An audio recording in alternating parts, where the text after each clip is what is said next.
한번 따라하겠습니다. 성령으로 침례를 받으라. 성령으로 침례를 받으라.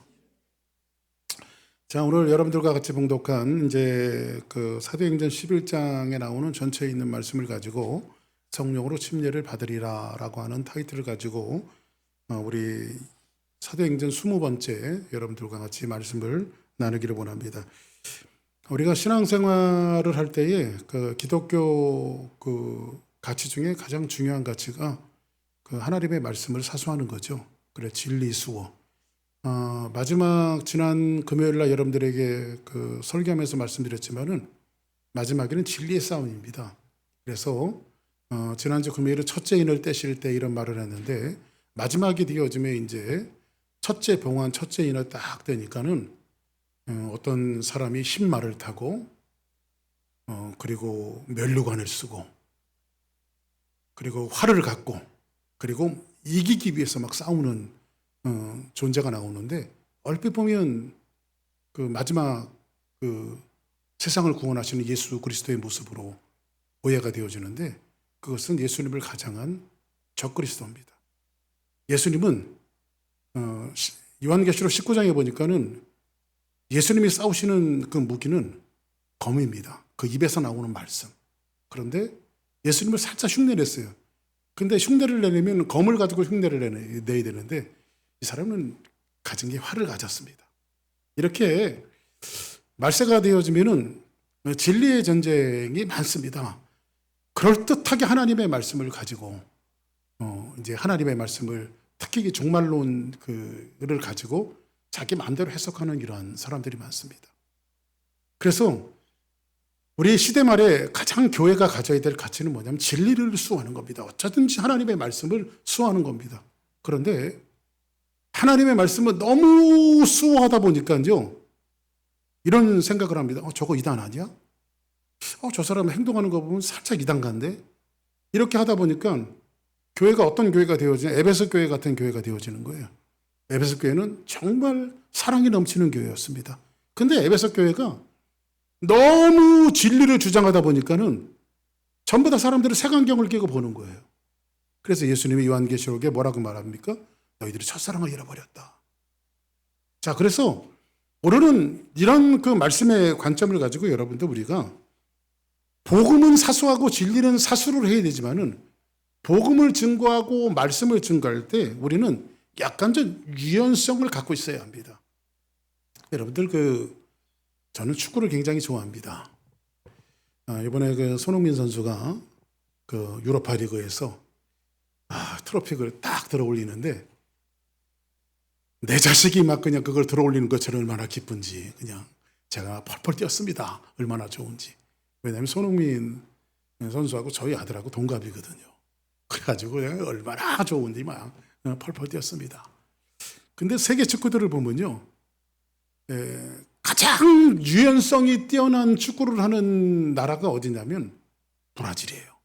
이 브라질 사람들은요, 축구를 하는 걸 보면요, 굉장히 몸쓰는 게 유연합니다. 제가 이 말씀을 드리냐면, 우리는 복음을 사수해야 되지만은요, 복음을 증거할 때 유연성을 갖고 있어야 돼요. 우리는 어떨 때 용납하지 못하는 경우가 있습니다. 뭐 어떤 정치색을 이야기하는 것은 아닙니다만은 미국도 그렇고 한국도 그렇고 역사적으로 지금 보면은 사람들은 딱 두 가지를 갖고 살았어요.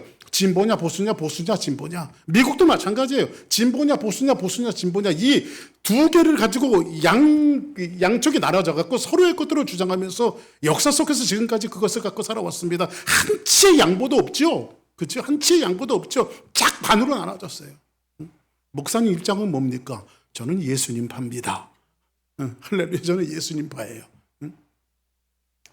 자, 그러면 우리가 어떤 그 유연성을 가지고 살아가야 되는데 오늘 여러분들과 같이 말씀을 나누기를 원하는 것은 바로 성령 침례입니다. 그러면 성령 침례가 뭘까요? 보통 두 가지 생각을 가지고 살아가고 있는데 오순절 계통은요 이런 겁니다. 여기 가까이도 오순절 계통 한국 교회도 있잖아요. 그리고 이 스페니시 교회들 같은 데는 펜타코스트 전부 다 오순절 계통입니다. 근데 오순절 계통은 이런 걸 이야기합니다. 우리는 예수님을 영접해도 예수님을 영접하고 구원을 받아서도 성령 침례를 받아야 된다. 소위 말하는 성령 세례를 받아야 된다. 그래서 요즘에는 그렇게까지 강조하면은 조금 색안경을 끼게 보는데 80년도, 70년도 초반만 해도 오순절 개통이 한국에서도 뭐라고 이야기하냐면요. 성령 받은 사람이 나타나는 증거는 방언이다. 그러니까 은사들이 나타나야 된다. 이런 은사들이, 그래서 뭐 기도원에 가보면요. 어떤 입이 괄괄한 목사님은 그런 얘기를 했습니다. 우리 기도원에는 개들도 방언을 한다고. 그래서 무슨 소리인가 봤더니 그 기도원은 이제 강아지들이 멍멍하고 짖는 게 아니라 왈왈하고 짖는데요. 개들도 방언을 한다. 뭐 한동안 그런 얘기까지 하면서 한국 80년대, 70년대는요. 굉장히 성령 운동이 많았습니다. 그래서 예수님을 영접한 사람들은 예수님을 영접하고 구원을 받은 것은 맞지만 성령 세례, 성령 침례를 받아야 된다. 이걸 강조를 했어요. 이거를 강조를 했는데 이게 오순절 개통들이 지금까지도 주장하는 겁니다. 그래서 어떤 성령 받은 증거들이 나타나야 돼요. 치유가 나타나야 되고 방언이 나타나야 되고 역사가 나타나야 되고 권능이 나타나야 되고. 그런데 또 다른 하나의 개혁주의적인 입장 한 가지는 뭐냐면 이런 겁니다. 성경에 보니까 이런 말씀이 있습니다. 너희들이 성령이 아니고는 예수 그리스도를 주라 시인할 수 없느니라. 그러니까 여러분들이 예수님을 영접하는 것은 여러분 자신의 지식과 여러분의 의지로 예수님을 고백한 것이 아니라 성령께서 여러분들의 마음을 움직이셨기 때문에 여러분들이 예수님을 나의 구주라고 성령께서 시키셨기 때문에 여러분들이 고백을 하게 되어진 거예요. 그러면 이런 겁니다. 저는 후자 쪽의 입장인데 여러분들이 이미 예수님을 영접했을 때 여러분들 성령 받은 사람들이에요. 아멘. 왜냐하면 성령께서 시키셨기 때문에 성령이 여러분들에게 역사하셨기 때문에 예수님을 그리스도로 고백한 것입니다. 그리고 나서 또 한 가지 나가서 이야기하는 것은 뭐냐면 개혁주의적 신앙은 어떤 신앙이냐면 예수 믿는 사람들은 성령에 의해서 예수님을 고백했지만 어떤 사건과 역사로 방언으로 나타나고 어떤 치유로 나타나고 이런 것이 아니라 우리는 그냥 우리의 삶 속에서 성화되어져 가는 삶으로 성령 충만한 삶을 살아가야 된다. 할렐루야. 그래서 여러분들, 제가 여러분들에게 아주 단호하게 말씀드리겠습니다. 꼭 방언을 못해도 구원을 받을 수 있습니다. 구원과 방언의 문제와 역사의 문제는 별개의 문제입니다. 자, 이런 관점에서 우리 성령 충만함이 무엇인가를 좀 여러분들과 오늘 이 고넬료의 사건, 베드로의 사건들을 통해서 여러분들과 오늘 좀 말씀을 나누고자 하는데 오늘 이런 겁니다. 이제 여러분들 예를 하나 들겠습니다. 제가 한국에 얼마 전에 부흥회를 갔다 왔잖아요. 그죠? 근데 교회에 왔더니 여러분들이 저를 심상치 않게 보는 겁니다. 도대체 뭐지? 왜 나를 이렇게 도끼 눈을 뜨고 모든 교인들이 보고 있을까? 그랬더니 여러분들이 이렇게 생각합니다. 아니 목사님, 한국교회 부흥회를 갔는데 목사님이 부흥회 갔다 온 행적을 살펴보니까 첫째 주에는 천주교 가서 부흥회를 했고 두 번째 주에는 신천지 가서 부흥회를 해 신천지 이단교회 가서 부흥회를 인도했고 세 번째 주에는 다른 통일교 가서 집회를 하고 통일교 목사들하고 같이 밥도 먹고 통일교에서 집회 인도도 하고 신천지에서 여러분들 그렇게 심각한 눈으로 볼 게 없는데 예를 드는 거예요. 제가 통일교 갔다는 말이 아니에요. 이게 얘기하다 보니까 그것만 또 머릿속에 다 들어갔고 우리 목사님 통일교도 집회를 다니나 보다 이렇게 오해하시면 안 됩니다. 근데 행적을 살펴보니까 누가 롱 인포메이션을 줘갖고 우리 목사님이 통일교 가서 천주교 가서 신천지 가서 부흥회를 하고 왔더라. 그래서 제가 미국에 돌아와 보니까 우리 교인들이 아주 심상찮아요. 이런 목사는 탄핵을 해야 된다. 요즘에 탄핵 열풍이 불잖아요. 어디든지.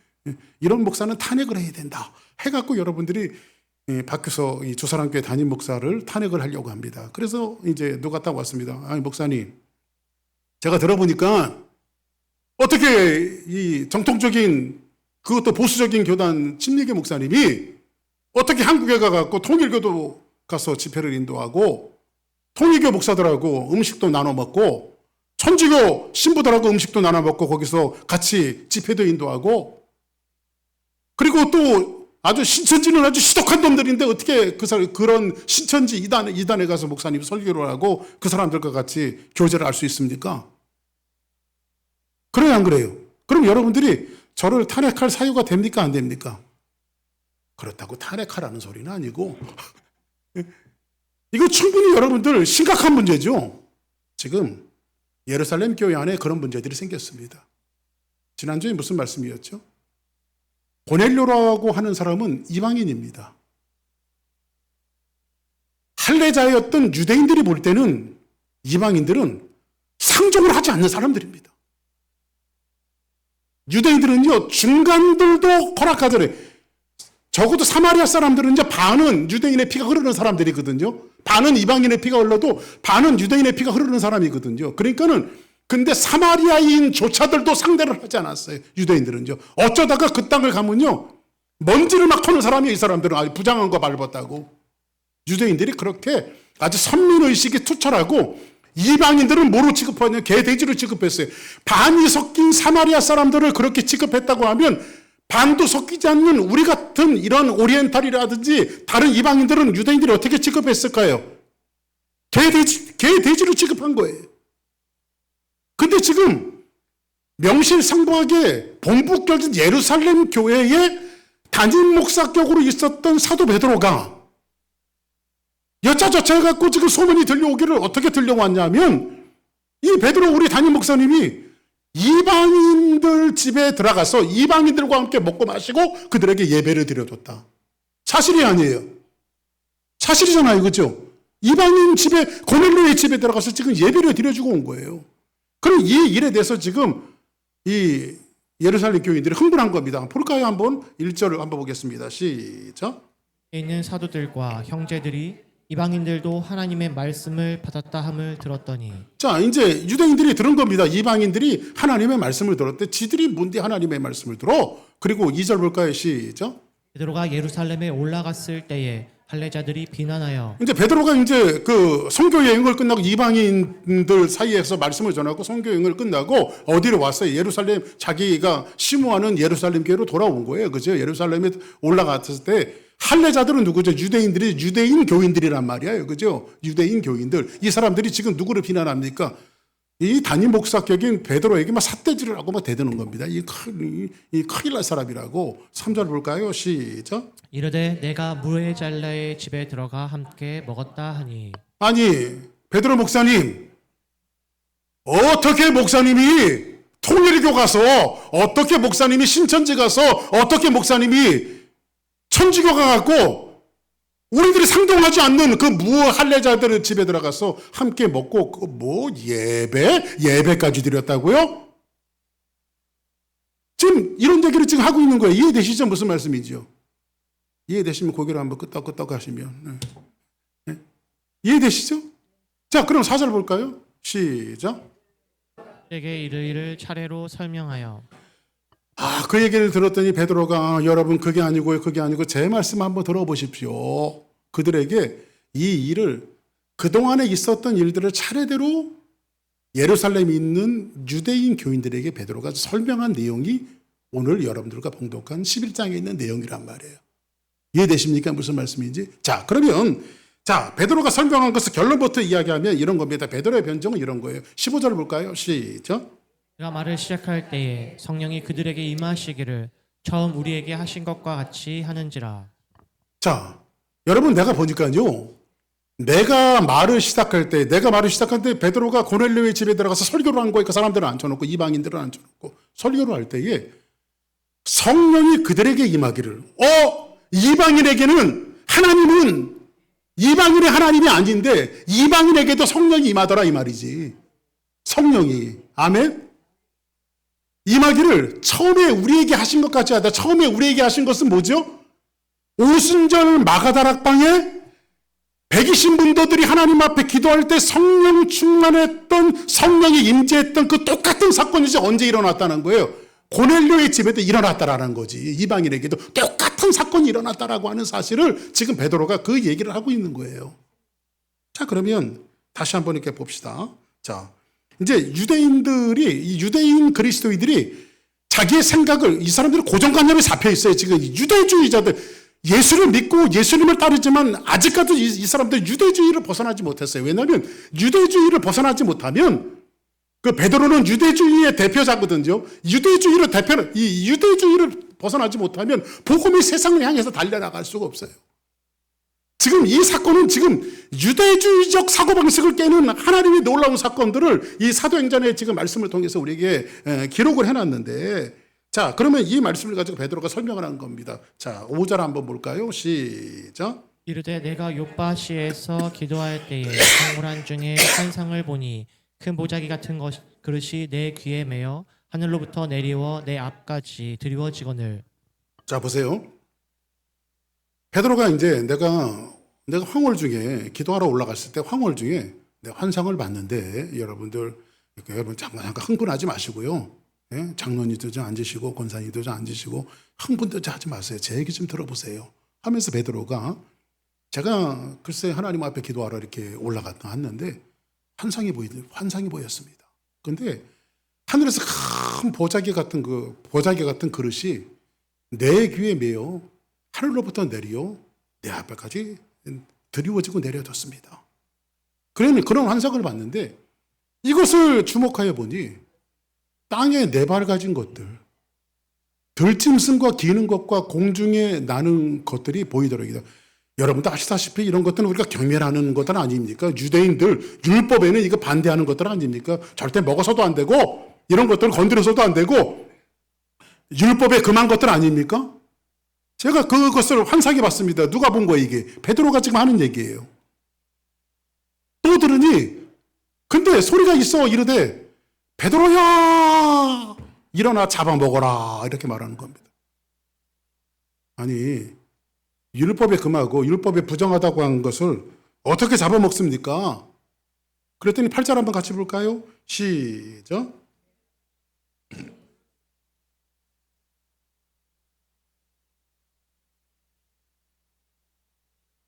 베드로가 뭐라고 말하냐? 아이고 하나님, 그런 말씀하지 마십시오.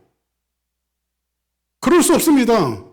지금 내가 본 것은 전부 다 속되거나 깨끗하지 아니한 것인데 내가 어떻게 이걸 입으로 먹을 수가 있습니까?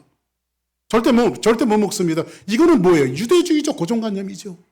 그런데 또 하늘로부터 두 번째 소리가 있어 내게 이르되, 하나님이, 창조주 하나님이, 네가 믿는 하나님이 깨끗하다고 하신 것을 내가 속되다 하지 말지니라, 이렇게 말합니다. 이거를 지금 누가 보는 겁니까? 지금 베드로가 환상 중에 본 얘기를 예루살렘 교회 교인들에게 지금 다시 익스플레인 하는 겁니다. 그동안 있었던 사건들. 여러분들, 제가 지난주에 설교하면서 그런 말씀 드렸죠. 사도행전의 역사상 가장 큰 사건을 세 가지 말하라고 이야기하면, 첫 번째 사건은 뭐였어요? 오순절 마가다락방에 성령이 임재하시고 자연스럽게 교회가 탄생이 되어졌습니다. 아멘. 여러분들, 첫 번째 교회는요, 인위적으로 교회에 얻고 교회에 사고 교회에 차리고 사람들을 불러모으고 인위적으로 교회가 만들어진 것이 아니라 그들이 기도하던 중에 자연스럽게 만들어진 것이 교회예요. 할렐루야. 그래서 교회는요, 이렇게 자연스럽게 성령의 역사로 만들어져야 돼요. 아멘입니까? 그래서 성령의 역사로 첫 번째 만들어진 것이 첫 번째 교회의 첫 번째 아주 중요한 사건이고, 두 번째 아주 중요한 사건이 뭐였죠? 사울이라고 하는 자가 그리스도인들을 핍박하기 위해서 어디까지, 다메섹까지 추격하고 추노꾼이 되어서 추격하다가 결국은 다메섹 도상에서 부활하신 예수 그리스도를 만나게 되어지고, 그가 180도 바뀌게 되어지고 하나님 앞에 획가닥 돌아서서 예수 그리스도를 증거하는 하나님의 도구가 되어진 놀라운 사건들, 이것이 사도행전에 나오는 굉장히 중요한 두 번째 사건이에요. 그런데 세 번째 사건의 가장 중요한 것은 뭐냐면 바로 고넬료의 사건입니다. 고넬료는요, 여기에서 나타나는 고넬료는 한 사람을 이야기하고 있지만 이 고넬료는 로마 사람이에요. 이 사람은 사마리아 사람 절반이라도 이 유대인의 피가 흐르는 사람이 아니라 완전히 이방인이에요. 이 고넬료의 등장은 뭐냐면, 이 사람의 상징적인 그림은 뭐냐면 모든 이방인의 대표를 이야기하는 거예요. 모든 이방인의 대표. 근데 오순절 마가다락방에서 성령이 임재하시고 교회가 탄생하는 것처럼 사도 베드로가 보니까 여기서 예배를 드리는데 이 이방인에게도 오순절 마가다락방에 임했던 성령의 역사가 똑같이 임하더라는 거지. 똑같이 임하더라는 거지. 그래서 베드로가 생각하기를 이 이방인들에게도 하나님이 구원을 주시고 복음을 주시는구나. 이거를 지금 예루살렘에 있는 교회들에게 익스플레인 하는 거예요. 이해되시면 아멘 하시기 바랍니다. 아멘. 근데 여기에 고넬료의 가정에서 시작되어진 이방인의 교회를 보증하시는 사인을 성경에 슬쩍 감춰놓은 사인이 한 가지가 있어요. 그 사인이 뭐냐면 한번 11장 10절 한번 봅시다. 시작. 이런 일이 3번 있은 후에 모든 것이 다시 하늘로 끌려 올라가더라. 예루살렘 교인들에게 여러분은 이런 일들이 3번 있은 후에 다시 이 환상 중에 그 모든 것들이 끌려 올라갔습니다. 그리고 나서 마침 이 환상이 딱 끝나자마자 바깥에서 노크 소리가 들렸어요. 노크 소리가. 누구세요? 하고 나가봤더니 마침 몇 사람이? 3사람이 내가 유숙한 집 앞에 서 있으니 가이사랴에서 내게 보낸 사람들이라. 자, 그러면 이 3사람 누가 보낸 사람들이에요? 고넬료가 보낸 사람들이죠. 고넬료도 환상을 봤잖아요. 그렇죠? 그리고 요바로 가갖고 무도장이 집에 있는 베드로를 청해오라고 하는 환상을 지난주에 배웠잖아요. 그렇죠? 그러면 이 3사람은 누가 보낸 사람이에요? 고넬료가 보낸 사람이죠. 몇 사람? 한번 따라합시다. 3사람. 여기 3사람이 중요하니까 이제 3을 머릿속에 집어넣어요. 이제 3. 예? 3사람이에요. 그리고 나서 11, 이제, 그 다음 봅시다. 12절. 시작. 성령이 내게 명하사 아무 의심 말고 함께 가라 하심에 이 6 형제도 나와 함께 가서 그 사람의 집에 들어가니. 자, 보세요. 성령이 3사람이 왔어요. 근데 내게 명하사 아무 의심하지 말고 너는 가서 함께 가라. 하심에 이 6 형제도, 몇 명이 됐어요? 3명이? 그럼 나머지 3명은 누굴 거예요? 6 형제라고 했을 때. 자, 그럼 여러분들 점점 궁금해집니다. 한번 여러분들 이해를 돕기 위해서 사도행전 10장 45절 한번 봅시다. 시작. 베드로와 함께 온 할례 받은 신자들이 이방인에게도 성령 부어 주심으로 말미암아 놀라니. 자, 그러면 베드로와 함께 온 할례 받은 신자들, 유대인 신자들이 있었어요, 없었어요? 그러면 그 나머지 3명은 누굴까요? 베드로의 제자들이나 다른 베드로의 협력 사역을 하고 있는 사람들이란 말이야. 자, 그러면 제가 아주 간단한 문제를 하나 내겠습니다. 고넬료가 보냈던 이방인 셋. 잘 들어야 돼요. 그리고 베드로와 함께 있었던 유대인 예수님의 제자 셋. 몇이에요? 6명이. 역시 우리 교인들은 똑똑해요. 6이란 말이야. 근데 6이란 말이야. 그런데 의심하지 말고 가라 하면 이 6명을 이방인의 숫자 셋과 유대인의 숫자 셋을 성경은 뭐라고 표현하고 있냐면 형제라고 표현하고 있어요. 유대인하고 이방인하고는 형제가 될 수 있어요, 없어요? 될 수가 없어요. 그런데 성경은 이방인 3명과 유대인 3명이 한 형제라고 이야기하고 있어요. 형제라고 이야기하고 있으면서 형제도 나와 함께 가서, 여기서 나는 누굴까요? 베드로란 말이야. 그러면 플러스 1 하면 몇 명일까요? 7이네. 그죠? 그죠? 7명. 그러면 고넬료의 집에 함께 들어간 사람들이 전부 다 도합 몇 명입니까? 7이란 말이에요. 7. 그러면 여러분들 유대법에 보면요, 고대 유대법이나 애굽의 고대법에도 보면요, 이런 게 있습니다. 증거의 숫자는 2이에요. 단순한 일반적인 사건에 증거의 숫자는 2명의 증인이 있으면 그것이 재판석에 가서 재판을 할 수가 있습니다. 그래서 2는 뭐예요? 증거의 숫자란 말이에요. 그런데 어떤 사건 중에서 고대법, 유대 고대법에 보면요, 이것이 역사적으로나 그 다음에 세계사적으로 이것이 반드시 있었던 사건인 것을 프로텍트하기 위해서의 증거의 숫자는 몇이냐면 바로 7입니다. 자, 그러면 이 얘기는 뭘까요? 고넬료의 집에서, 이방인 고넬료의 집에서 시작되어졌던 최초의 이방인 교회는 누가 보증하신 거예요? 하나님 보증하신 거예요. 할렐루야. 그 사이를 이렇게 슬쩍 이 말씀 속에 감춰놨어요. 할렐루야. 그러면 이 말씀 속에 사도 베드로가 지금 이거를 설명하고 있는 거예요. 여러분들 그렇게 흥분하지 마시고 내 말씀을 들어보십시오. 내가 환상을 받고 2차 저차했고 저쪽에서도 환상을 받고 2차 저차해갖고 저쪽에서 3명을 보냈잖아요. 그래서 우리와 함께 있는 한 형제 셋이 나와 함께 갔습니다. 도와 7이 아닙니까? 그래서 가서 거기서 예배를 드리는데 우리가 처음에 마가다라방에서 기도하며 하나님 앞에 전심으로 기도할 때 성령이 내린 것처럼 그곳에서도 똑같은 성령이 임합니다. 그래서 이거는 이방인의 교회를 하나님 프로텍트한 겁니다. 지금 이 얘기를 지금 사도 베드로가 누구를 지금 설득하고 있는 거예요? 예루살렘에 있는. 그러니까 박 목사가 주사랑교회 성도들을 여러분들 사실 제가 천주교 간 일도 없고요. 통일교 간 일도 없고 신천지 간 일도 없는데 제가 교회 3군데 방문한 것은 사람들이 조금 이렇게 색안경을 끼고 보는 이단 시비가 있는 교회인데 사실은 그 사람들이 이단 아닙니다.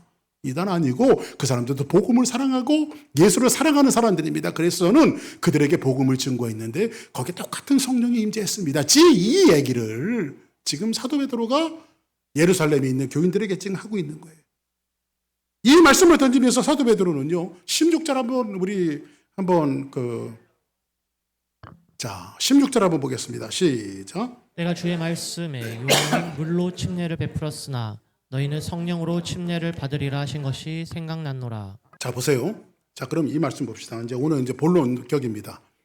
본론이면서 결론격에 이제 다 다루는데 오늘은 이제 길게 하지 않겠습니다. 사도 베드로가 지금 뭐라고 말하고 있냐면 지금 사도 베드로가 지금 어디에 가서 지금 말씀을 증거하고 있습니까? 고넬료의 집에 가서, 그죠? 사람들을 모아놓고. 그랬더니 오순절 마가다라방에 임했던 성령의 역사가 똑같이 어디에 임했어요? 고넬료의 집 안에 임했어요. 근데 이 사건을 보고 예루살렘에 있는 교인들한테 뭐라고 말하냐면 내가 머리를 하나 툭 치고 지나가는 말씀이 생각났습니다. 그 말씀이 뭐냐면 제가 그래도 예수님의 수제자 아닙니까? 여러분들이 믿는 예수님. 근데 예수님이 살아생전 승천하시기 전에 나와 공생애를 같이 할 때 예수님이 하신 말씀이 내가 기억이 났습니다. 그 기억이 나는 그 말씀이 뭐냐면 여기서 요한은 누구를 이야기해요? 침례 요한을 이야기하죠. 침례 요한은 물로 우리에게 침례를 베풀었지만 너희는 성령으로 침례를 받으리라 하신 것이 내가 생각이 났습니다. 그러면 여러분들 침례 요한이 요단강에서 제일 먼저 외쳤던 말이 뭐죠? 회개하라 천국이 가까웠느니라. 할렐루야. 이 말씀을 하실 때 사람들이 회개의 침례를 누구에게 와서 받았어요? 침례 요한에게 와서 전부 다 침례를 받았어요. 요단강에서. 근데 이 침례 요한이 뭐라고 말하냐면 내가 베푸는 침례는 물 침례를 주고 회개의 침례를 주지만은 내 뒤에 오시는 이는 나보다 훨씬 더 위대하시고 크셔서 능력이 많으셔서 이 물침례 정도가 아니라 불과 성령으로 너희들에게 침례를 줄 것이다. 그래서 우리는 이것이 더 궁금해져서 원래 예수님께서 말씀하셨던 원초적인 복음서를 한번 돌아가 봅시다. 자, 마태복음 3장 11절 같이 한번 읽습니다. 시작. 나는 너희로 회개하게 위하여 물로 침례를 베풀었거니와 내 뒤에 오시는 이는 나보다 능력이 많으시니 나는 그의 신을 들기도 감당하지 못하겠노라. 그는 성령과 불로 너희에게 침례를 베푸실 것이요. 자, 맞죠? 이 말씀이 베드로가 생각났다는 거예요. 어디에서? 고넬료의 가정에서 예배를 드릴 때. 근데 나는 너희에게 회개하기를 위하여 물로 침례를 베풀었지만 침례 요한의 얘기거든요. 근데 내 뒤에 오시는 이는 나보다 능력이 많으심으로 나는 그의 신조차 들기도 감당치 못하겠노라.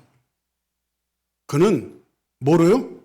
성령과 불로 너희에게 침례를 베푸실 것이요. 근데 여러분들 사실 모스트 설교자들이요 이렇게 표현합니다. 침례 요한은 물로 침례를 베풀었지만 예수님은 불과 성령으로 침례를 베푸십니다. 여러분들 이 아침에 이 밤에 성령의 불을 받기를 주의 이름으로 축복합니다. 그러면 여러분들이 아멘 그래요. 근데 과연 그 얘기일까요? 불을 내려준다라고 하는 말이, 성령의 불을 내려준다라고, 예수님이 성령과 불로 침례를 준다라고 하는 말이, 불이 내려서 방언이 터지고 역사가 일어나고 치유가 일어나고 안진백이 일어나고 소경이 눈을 뜨는 그런 불을 이야기할까요? 천만의 말씀 만만의 공덕입니다. 성경 이 말씀 그 얘기를 하고 있는 게 아니에요. 마태복음 3장 11절 다음에는 몇 절이 나올까요? 12절이 나오겠죠. 그럼 12절을 봅니다.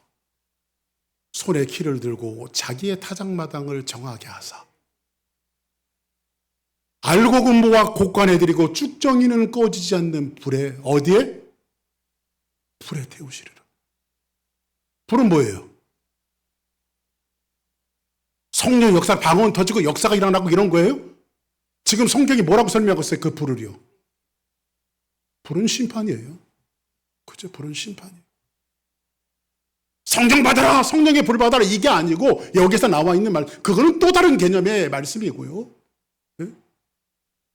여기에 나와 있는 말씀은 그 성령의 불을 이야기하는 것이 아니라, 여기서 말하는 불은 11장 다음에 12장에 그 설명하고 있잖아요. 불은 심판이라고요. 알곡은 모아 곡간 아래 드리고 쭉정이를 모아서 어디에? 불에 던져 살을 것이라 이렇게 말하잖아요. 그렇죠? 불은 심판이야. 한번 따라합시다. 불은 심판이다. 근데 알곡은 모아서 어디에 드립니까? 곡간에 드려요. 곡간에 드렸다라고 하는 것은 구원받는 거죠. 그럼 여러분 심판의 반대말은 뭡니까? 심판의 반대말이 뭐예요? 구원이잖아요. 구원. 그렇죠? 자, 그러면 이 사도 베드로가 이야기하는 것은 무슨 말씀이냐면 이런 걸 얘기하는 거예요. 침례 요한은 단순히 회개의 침례를 베풀었지만 내 뒤에 오시는 예수 그리스도는 능력이 많아서 단순히 물로 침례를 베푸시는 정도가 아니라 이불의 출현은 심판과 구원을 쫙 나눠놓는, 완전히 나눠놓는, 믿는 자는 알곡이 되어서 곡간에 드리지만 이 불을 믿지 않는 사람은 불에 던져 심판을 받는. 그래서 예수님의 출현은 뭐냐면 뭐라고 말합니까? 성경은 인자가, 이 모세가 광야에서 뱀을 든 것 같이 인자도 들려야 하리라. 여러분들, 광야에서 사람들이 하나님을 원망하다가 독사에게 물려 죽어갔잖아요. 그렇죠? 베드로가 모세가 하나님 앞에 기도했습니다. 하나님 이 백성들을 살려달라고. 그때 하나님이 내신 처방은 뭡니까? 모세야, 장대 높이에다가 노뱀을 달아라. 그리고 사람들에게 외칩니다. 여러분들이 독사에 물려서 독에 퍼져서 죽어가는 사람은 이걸 바라보십시오. 노뱀을 바라보면 삽니다. 근데 어떤 사람은 그랬을 겁니다. 뭐 약을 발라주는 것도 아니고 보면 산다고? 그것도 한 소리 하지 마라. 그러면 그 사람은 어떻게 됐어요? 다 죽었잖아요. 그게 뭐예요? 불심판을 받은 사람이라. 근데 모세가 외치는 소리를 듣고 믿자의 원정이지 하면서 바라본 사람은 어떻게 됐어요? 살았단 말이에요. 근데 성경은 뭐라고 말합니까? 모세가 광야에서 뱀을 든 것 같이 인자도 터져야 하리라. 할렐루야. 예수님의 십자가가 높이 들렸으면 누구든지 주의 이름을 부르는 자는 구원을 얻으리로다. 할렐루야.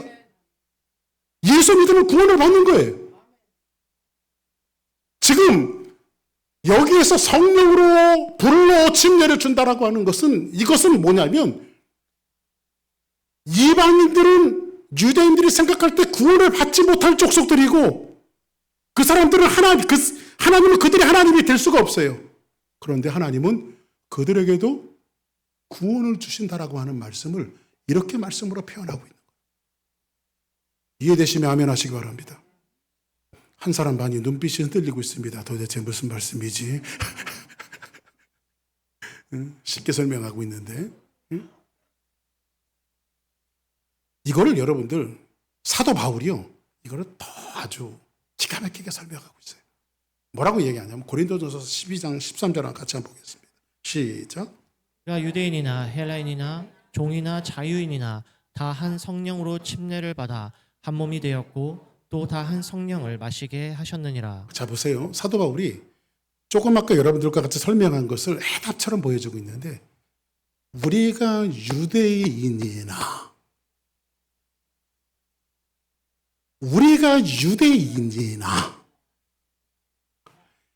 헬라인이나 종이나 자유자나 한 성령으로 뭘 받아? 침례를 받아 한 몸이 되었고 다 한 성령 안에 성령을 뭐하게 하셨느냐? 마시게 하였느니라. 예? 영어 성경에서 뭐라고 이야기하고 있습니까? Baptized by one spirit into one body. 이렇게 말하잖아요. One body. 이게 뭐냐면요. 성령으로 말미암아 미루어졌다는 거예요. 그러니까 성령과 불로 침례를 줬다라고 하는 것은 뭐냐면 이것이 어떤 사건, 방언이 터지고 귀신이 떠나가고 이런 역사를 이야기하는 것이 아니라 성령으로 말미암아 구원받지 못한 사람들이 한 형제가 되어졌다는 거예요. 할렐루야. 예수 그리스도의 몸으로 미뤄졌다는 거예요. 할렐루야.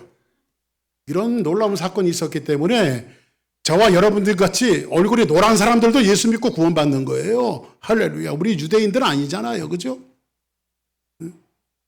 유대인의 피가 100만 분의 1도 흐르는 사람들이 아니잖아요.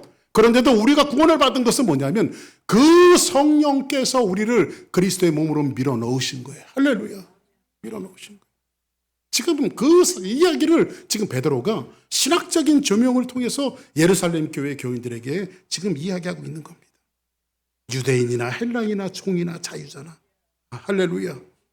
그럼 오늘 말씀을 좀 정리합니다. 우리는 교회 한번 지체들을 한번 생각해 보시기 바랍니다. 교회의 몸. 정말 여러분 성령 침례 받았으면 아멘 하시기 바랍니다. 성령 침례 받았다는 것은 나는 구원자라는 뜻이에요. 할렐루야. 구원 받으셨으면 아멘 하시기 바랍니다. 아멘들 하셔야 돼요. 아멘 안 하면 헷갈리면 죄송합니다. 이게 뭐 지옥 간다는 말은 제가 안 해야 되는데 예수 안 믿으면 지옥 가요. 그냥. 예수 믿었으면 아멘 하시기 바랍니다. 한번 따라하겠습니다. 나는 예수 그리스도를 믿습니다. 할렐루야. 아멘. 그럼 여러분들 이런 것도 고백을 해야 돼요. 고백을. 아멘. 근데 교회라고 하는 공동체는 여러분들 이런 겁니다. 한번 따라합시다. 교회는 가족이다. 다시 한번 따라합니다. 교회는 가족이다. 여러분들 보세요. 작은 공동체는 아마 부부일 겁니다. 뭐 저기 제 아내가 있지만은 저는 제 아내가 가끔 몸이 아프면 가슴이 찢어집니다. 그랬더니 아침에도 제가 그런 일부 예배 때 설교를 했더니 저한테 쿡 찌면서 그래도 입에 침이나 바르고 얘기하라고 얘기하더라고요. 아주 가슴이 아파요. 왜냐하면 물론 여러분들이 아파도 제가 마음이 아프지만은 제 가족이 아픈 것만큼은 많이 아프지 않겠죠. 저는 자식들을 키우고 있는데 다행히 저희 자녀들이 잘 커졌습니다. 감사하게 하나님 은혜 가운데. 그런데도 잘 커졌다고 쟤네들이 문제가 없겠어요? 인생 살면서 수많은 문제들도 있고 산 넘고 물을 건너죠. 어떨 때는요 밤늦게 전화가 와요. 아빠. 왜 무슨 일 있냐? 아니에요. 임마 얘기해봐. 그러면 또 가슴 저린 자기의 고민들을 이야기할 때는요 그냥 속이 터져요. 제가. 그래 하나님 앞에 기도할게. 야 걱정하지 말고 하나님 계신데 뭘 걱정이자. 저는 말은 그렇게 해놓고 제가 막 그날 밤에 또 밤을 새는 거예요. 걱정이 돼갖고. 잠이 안 오면 그 새벽에 일찍 와갖고 하나님 앞에서 기도하고 하나님 우리 자식들이 이런 일들이 하나님 이 문제들을 주께서 해결해달라. 이게 가족 아니겠어요 여러분들. 교회는 가족이에요 여러분들. 그렇죠? 한 몸으로 우리가 들여밀어진 거예요. 여러분들 한 몸이 된다라고 하는 것은요 하나님의 은혜가 아니고는 성경이 아니고는 해결할 수 없는 문제예요. 성령의 한 몸에 되게 하신 것으로 말미암아 우리는 한 공동체가 되었고 한 가족이 되어진 거예요. 여러분들 우리 교회들 식구들 속에 힘들고 어려운 분들이 있으면 여러분들 가슴 저리게 아픕니까? 여러분 손가락 살짝 다치잖아요. 손가락 다치면 여러분들 보세요. 손가락만 아픕니까? 아니면 온몸이 다 아픈 겁니까? 온몸이 다 아픈 거죠. 손가락만 아픈 게 아니라. 그렇죠? 그 여러분들 교회 와서는요. 여러분들에게 좀 부탁하고 싶지만 우리 교회 교인들은 그런 사람들은 없지만 앞으로도 마찬가지고 교회에서는 잘난 척할 것도 없어요. 네? 한번 따라합시다. 잘난 척 해봤자 도토리 기적이다. 할렐루야. 제가 늘 여러분 가끔 말씀드리잖아요. 5손가락이 서로 잘났다고 싸웁니다. 첫 번째 손가락이 나의 최고. 야, 그래서 내 손가락이 최고다. 두 번째 손가락이 야, 그딴 소리 하지 마라. 지적할 때는 내 손가락을 쓴다. 응? 너 삿대질 할 때 이거 해봤어? 그랬더니 세 번째 손가락에 열이 받아가고 야, 딱 하면서 키도 적은 것들이 말이야. 내가 제일 큰데. 응? 그랬더니 네 번째 손가락이 막 열이 받아갖고 야, 너희들 반지 껴봤냐, 반지? 반지를 네 번째 손가락에 끼잖아요. 반지도 못 껴본 것들이. 그때 애기 손가락이 가만히 생각해보니까 자기는 내세울 게 없어. 그랬더니 성질 나가고 팍 나서면서 야! 내가 최고야! 야, 너까지 게 뭐가 최고인데. 그랬더니 애기 손가락이 말하면서 이렇게 말합니다. 너희들은 나 없으면 병신이야. 귀하잖아요. 그죠? 한 몸으로 드리워진.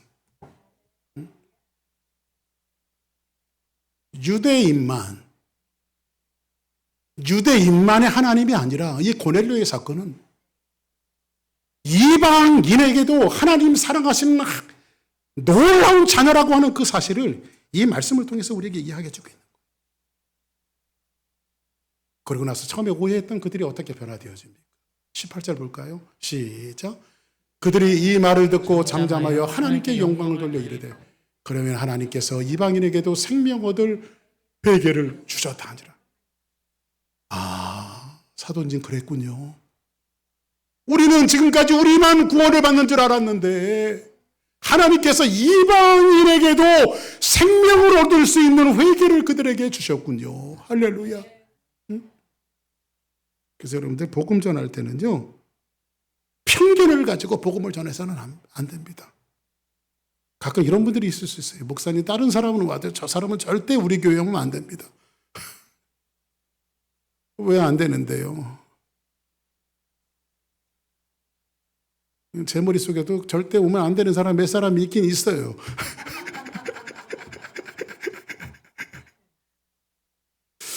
그래도 교회는 오픈해야 합니다. 할렐루야. 왜냐하면 예수님은 오전에 성경 공부할 때 말씀드렸죠. 건강한 자에게는 의원이 필요 없습니다. 의사가 필요 없습니다. 건강치 못한 자에게 의사가 필요합니다. 하나님은 교회에 자기의 몸을 두셨습니다. 세상에 빛과 소금 되라고 하나님은 세상의 의사로 교회를 자기 몸을 두고 세워놓으셨습니다. 이 교회는요, 의로운 사람들이 오는 것이나 전부 다 죄인들이 오는 것입니다. 할렐루야. 옆에 분들을 보시기 바랍니다. 그 사람들이 죄인들입니다. 예수님이 온 것은 의인을 부르러 온 것이 아니라 죄인을 부르러 왔다. 할렐루야. 오늘 바로 성령 침례는 성령 침례 받고 불을 받고 역사가 일어나고 능력이 일어나는 것을 사건을 이야기하는 것이 아니라 그리스도의 몸으로 유대인이나 헬라인이나 종이나 자유자나 들이미루어진 한 몸으로서의 교회 공동체를 이야기한다면 하나의 가족으로서 서로를 사랑하고 아끼며 그렇게 한 주간도 이 말씀을 붙들고 승리하는 한 주간이 되어지기를 주의 이름으로 축복합니다. 다 같이 자리에서 일어나시겠습니다.